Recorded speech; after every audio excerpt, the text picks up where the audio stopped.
स्वागत है आप सभी का जेआर ट्यूटोरियल के चैनल पे। मैं हूं प्रदीप और मैं आपको करवाऊंगा फिजिक्स का लेसन नंबर 1 जो है हमारा यूनिट एंड मेजरमेंट। पहले मैं अपनी दिल की दो बातें आपसे शेयर कर देना चाहता हूं। मैं थैंक्स बोलूंगा आपके राहुल सर को जिन्होंने मुझे ये प्लेटफॉर्म दिया हुआ है और इतने बच्चों से इस प्लेटफॉर्म के थ्रू मैं कनेक्ट हो रहा हूं। तो तहे दिल से राहुल सर को मैं थैंक्स बोलूंगा और ये मेरी बात पहुंचा देना, क्योंकि आप वीडियो तो हो सकता है राहुल सर ने देखे, तो आप बच्चे उन तक पहुंचा देना कि प्रदीप सर आपको दिल से थैंक्स बोल रहे हैं। दोस्तों आज हम लेसन स्टार्ट करेंगे। जैसे मैंने बता दिया आपको कि 11 का ये लेसन है, lesson number 1 unit and measurement. Unit and measurement, तो इसके बारे में भी दो चार चीजें मैं बता देता हूं। यूनिट एंड मेजरमेंट, हो सकता है बहुत सारे ऐसे बच्चे होंगे जिनका ये लेसन हो चुका है, हम थोड़ा लेट हो चुके हैं मुझे पता है, बट ये लेसन आपके जेई में भी है, नीट में भी है, एनडीए अगर आपको करना है एनडीए में भी है, ओके, सीईटी में भी है, ओके। तो ये लेसन आपको बहुत अच्छे से करना बहुत जरूरी है।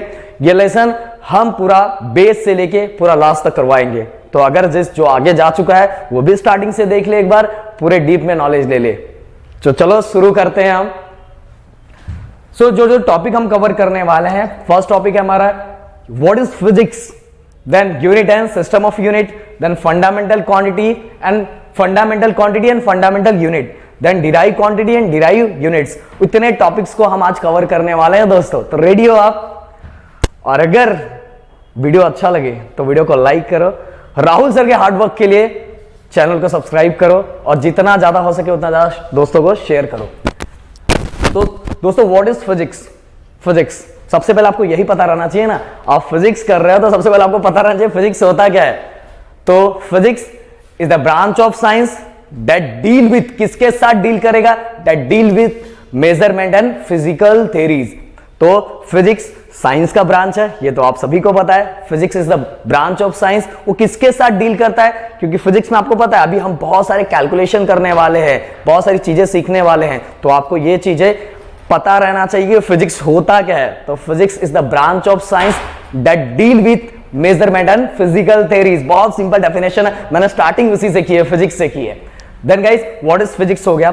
अब units and system of units, ये बहुत इंपॉर्टेंट टॉपिक है। इंपॉर्टेंट इसलिए बोल रहा हूं क्योंकि ये छोटी छोटी चीजें आपको पता रहना चाहिए। Units, it is used to measure the various types of physical quantities. It is used to measure the various types of physical quantities. मतलब फिजिकल क्वांटिटी को मेजर करने के लिए जो चीजें हम यूज करते हैं उसको हम यूनिट बोलते हैं।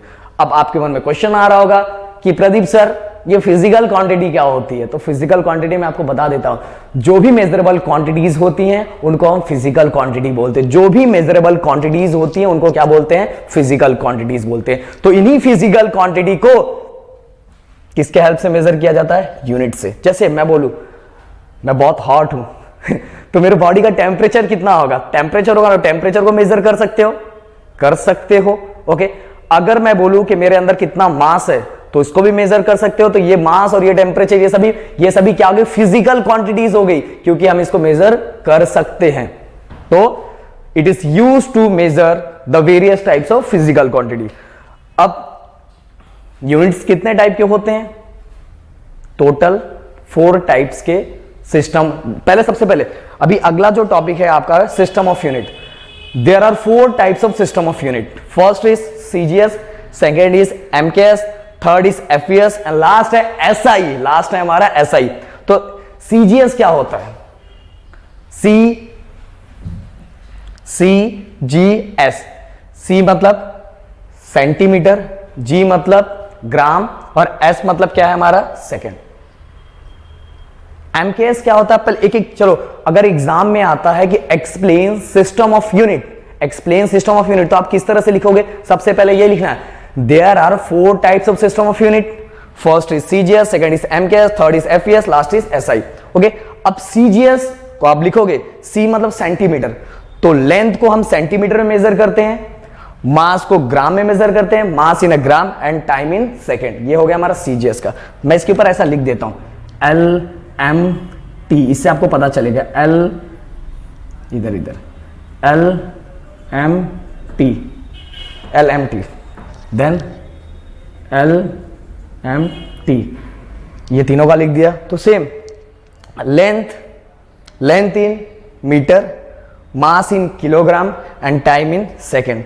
Then again foot pound second. Foot pound second generally हमारे इंडिया में बहुत ही कम आप देखोगे ये यूनिट यूज होते हुए, फॉरेन कंट्री में यूनिट ज्यादा यूज होता है। बट आज जो एक्सरसाइज या वर्कआउट करता होगा उसको ये चीजें पता होगी, पाउंड में प्लेट ज्यादातर पाउंड में आते हैं, तो ये यूज हो रहा है अब, पर ज्यादातर ये फॉरेन कंट्री में यूज होता है।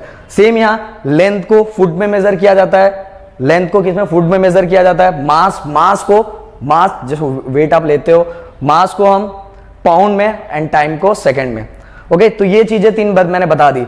अगर एग्जाम में आया तो आप इसको इस तरह से लिख सकते हो। अब लास्ट हमारा एसआई। अब ये एसआई क्या होता है? एसआई को दोस्तों आप ऐसा बोल सकते हो, it is the updated version of MKS. ये किसका अपडेटेड वर्जन है? एमकेएस का अपडेटेड वर्जन है। जैसे चलो एक एग्जांपल के थ्रू मैं आपको एक्सप्लेन करता हूं, एग्जांपल के थ्रू मैं आपको बताता हूं। जैसे मान लो अगर एग्जाम में आपको आता है कि लेंथ का एमकेएस यूनिट क्या है, लेंथ का, तो आप बोलोगे मीटर। एमकेएस लेंथ का एमकेएस यूनिट क्या होता है? मीटर होता है।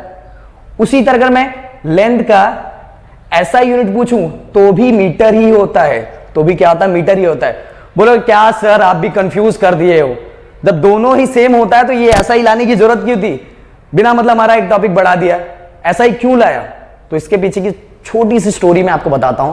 जैसे आपको पता है कि अपने कंट्री का ही ले लेते हैं, अपने कंट्री में नंबर ऑफ स्टेट है और नंबर ऑफ स्टेट में छोटे छोटे गांव हैं, और हर गांव में हर जगह पे कुछ चीजों को मेजर करने के उन्होंने खुद की अपनी क्वांटिटी बना के रखी है। जैसे अगर आप लोगों को पता होगा, जिनको पता है वो कमेंट्स में लिख के मुझे बताएंगे कि किसको किसको पता है ये चीजें, किसको किसको पता है कि बहुत सारे गांव में आप देखोगे कि पसेरी ये वर्ड यूज होता है। कहीं कहीं पसेरी मतलब 5 kg होता है, कहीं कहीं पसेरी मतलब 25 kg होता है। तो अलग अलग देखो, पसेरी अलग अलग जगह होता है, कहीं 1 पसेरी मतलब 25 kg, कहीं 1 पसेरी मतलब 5 kg।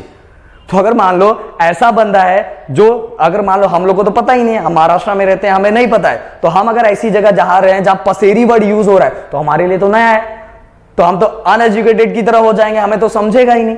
तो ऐसे ही दोस्तों क्या होता था पहले कि हर कंट्री में अंदर अलग अलग यूनिट यूज होता था, और जिसके कारण वो जब सब कंट्री के लोग एक जगह इकट्ठे होते थे कुछ मीटिंग लेने के लिए या कुछ रिसर्च के लिए या बहुत सारी चीजों के लिए जब इकट्ठे होते थे, तो वो जो चीजें बोलते थे, जो मेजरमेंट को बोलते थे, वो बहुत लोगों को समझ में नहीं आता था, क्योंकि हर जगह का यूनिट क्या था? अलग अलग था।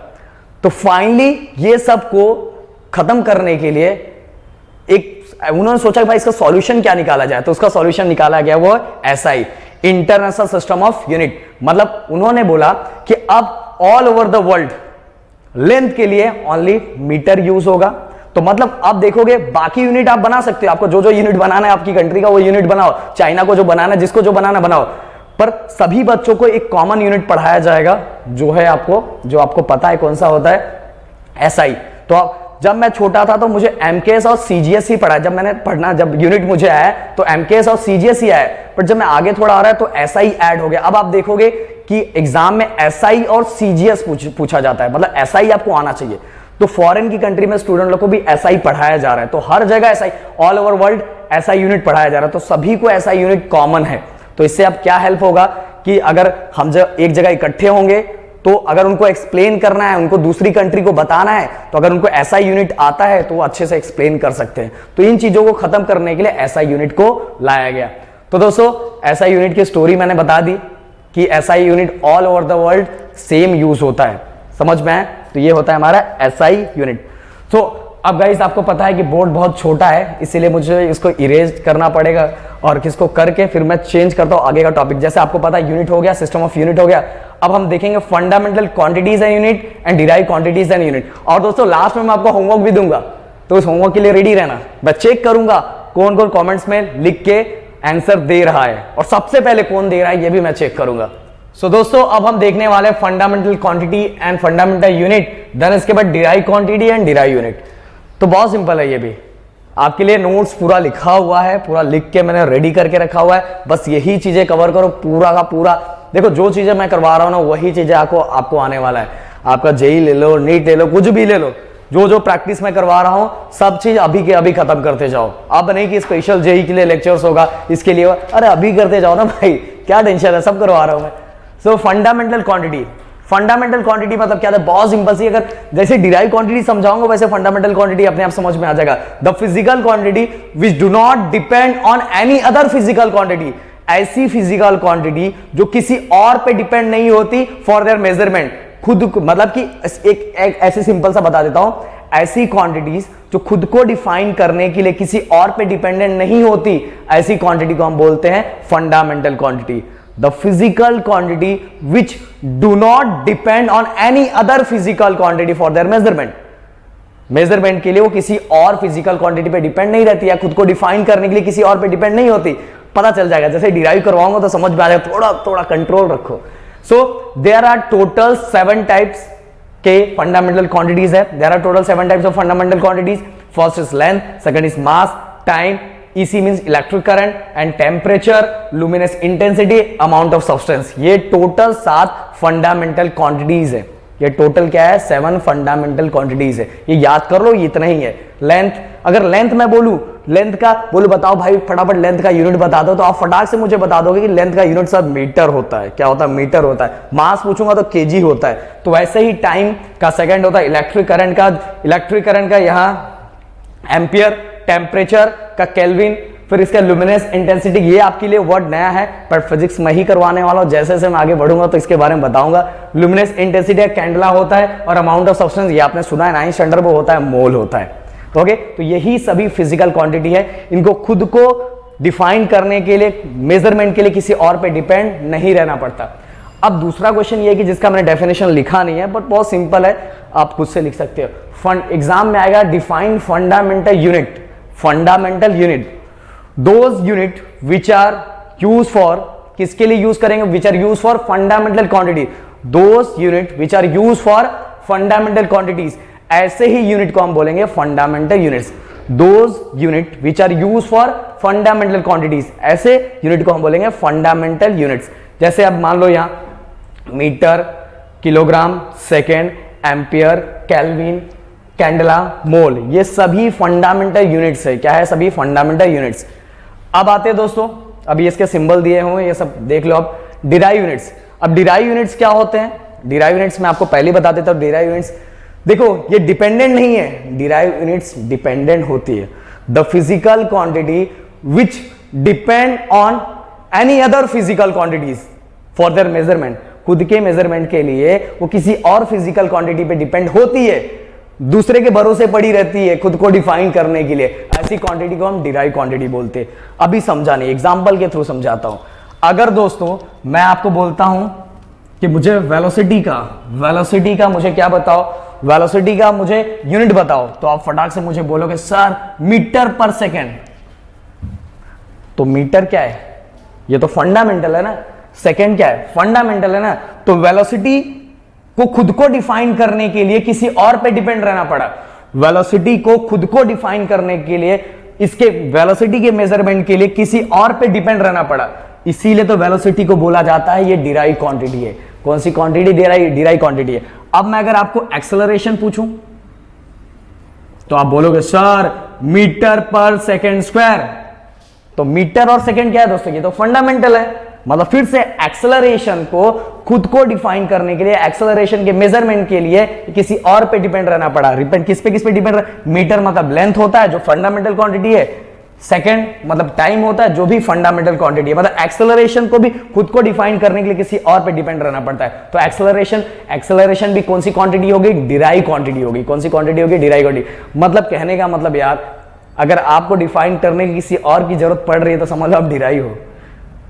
अगर आप खुद ही अपने आप को डिफाइन कर ले रहे हो तो आप फंडामेंटल हो। तो फंडामेंटल तो 7 ही होते हैं और डिराइव नंबर 1 बहुत सारे होते हैं और धीरे धीरे हम आपको डिस्कस करते जाएंगे। यहां तो मैंने 2 एग्जांपल दे दिया। अब वही same derive units, those unit which are use for, किसके लिए यूज करेंगे, which are use for derive quantities. वैसे ही यूनिट को हम क्या बोलेंगे, डिराइव यूनिट्स। जो भी यूनिट डिराइव क्वांटिटी के लिए यूज होता है, ये तो सिंपल था इसलिए मैंने इसका डेफिनेशन लिखा नहीं। Those unit which are use for derive quantity, ऐसे ही यूनिट को हम बोलेंगे derive units. Okay, clear, but समझ में आ गया। अब दोस्तों मैं कुछ होमवर्क देके जा रहा हूं, कमेंट्स में फटाफट ये होमवर्क का आंसर मुझे देना। मैं देखूंगा कितने सारे नंबर ऑफ स्टूडेंट इसका आंसर देते हैं। जिसका, और ये भी बताना कि आपको मेरी टीचिंग कैसी लगी, मजा आया कि नहीं मजा आया, मैं कंटिन्यू कर सकता हूं कि नहीं कर सकता हूं आप लोगों के साथ। तो होमवर्क, डिफाइन फंडामेंटल क्वांटिटी, ये आपको कमेंट्स में लिख के बताना है। दूसरा, speed is a dash quantity, speed is a dash quantity.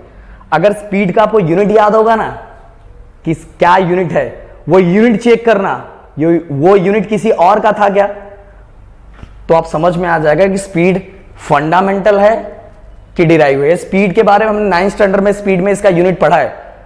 जिसको वेलोसिटी का आता होगा बस मैं हिंट दे रहा हूं, मैं अभी बताऊंगा नहीं, मैं चेक करूंगा कि किस कौन, और जिसका मुझे, मैं 2-4 लोगों के आंसर को टिक करूंगा या तो मैं वहां आंसर लिख के दूंगा, 2-3 दिन के बाद मैं वहां आंसर लिख दूंगा, पर देखूंगा कितने सारे बच्चे यहां करेक्ट आंसर लिख के रखे हैं। ओके, सो दोस्तों इसी के साथ आज मेरा ये पार्ट 1 मतलब लेक्चर नंबर 1 मैं कंप्लीट करता हूं, पूरा करता हूं। मुझे ऐसा लगा कि मैंने तो पूरी कोशिश की कि आपको बहुत अच्छा लगे, बहुत अच्छा और बहुत मजा आए। बाकी आप एक बार देख लो लेक्चर्स, पूरा समझ में आएगा, और होमवर्क जरूर करना। और अगर वीडियो पसंद आया तो प्लीज वीडियो को लाइक करना, चैनल को सब्सक्राइब करना, जे ट्यूटोरियल को सब्सक्राइब जरूर करना, एंड दोस्तों के साथ शेयर करना। Thank you so much, and सबसे बड़ी बात, अपना ध्यान रखना।